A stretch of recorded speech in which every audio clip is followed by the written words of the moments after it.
কারণ প্রতিদিন 200 KG 150 KG 300 KG এরকমের করেই বেনামি ধরা হচ্ছে। তো আমি সরাসরি মিনার ভাইয়ের সাথে কথা বলবো।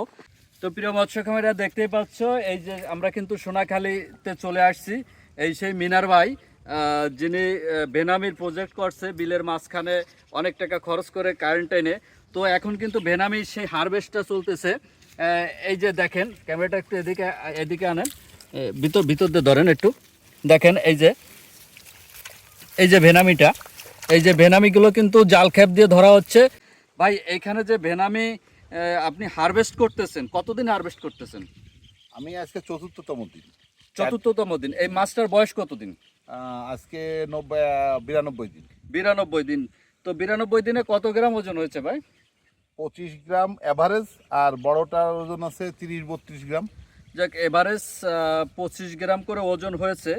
তো এ পর্যন্ত কত কেজি হারভেস্ট করা হয়েছে? আমি গত 3 দিনে 500 কেজি হারভেস্ট করছি, কারণ আমাদের এখানে মার্কেটটা তো ছোট। বেশি হারভেস্ট করলে একবারে হারভেস্ট করা সম্ভব, কিন্তু বেশি হারভেস্ট করলে বাজার মূল্য পড়ে যাওয়ার ভয় আছে। এই কারণে অল্প অল্প করে 200 কেজির বেশি ধরা যাবে না। আচ্ছা, এই মাছটা কত করে বিক্রি করতেছেন এখন? 850 টাকা করে বিক্রি করতেছে। 850 টাকা করে এই বটতলা স্থানীয় মার্কেটে বিক্রি হচ্ছে। তো তৃতীয় দিন এসে উনি 500 কেজি পর্যন্ত মাছ ধরেছে। আজকে চতুর্থ দিন।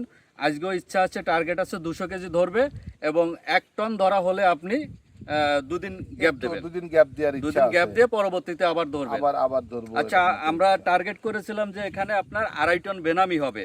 তো সেটা কি যে পরিমাণ মাছ আপনি পাচ্ছেন সেটা কি হবে? ইনশাল্লাহ হবে। কারণ আমার তো অনলি 3টা লোকে জাস্ট হারভেস্ট করতেছে। এটাতে এক সাইডে করতেছি, আমি আরো 2 সাইড 3 সাইড পড়ে আছে।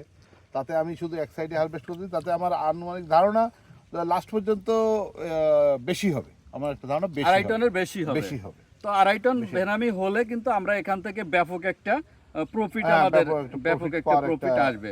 তাতে এক কথায় বলা যায় যে আপনি বাগদার থেকে বেনামি চাষটাই বেটার মনে হচ্ছে। বাগদায় মানুষের অনেক রকম রিস্ক, আর এখন বাগদার আমাদের দেশের আবহাওয়া হিসেবে বাগদায় আর মানুষ গেইন করা খুব কঠিন হয়ে যাবে, খুব কঠিন হয়ে যাবে। বাগদা আমাদের যেমন পোনা ভালো না, আমাদের আবহাওয়াটা খুবই খারাপ, অনুকূলে না বাগদার।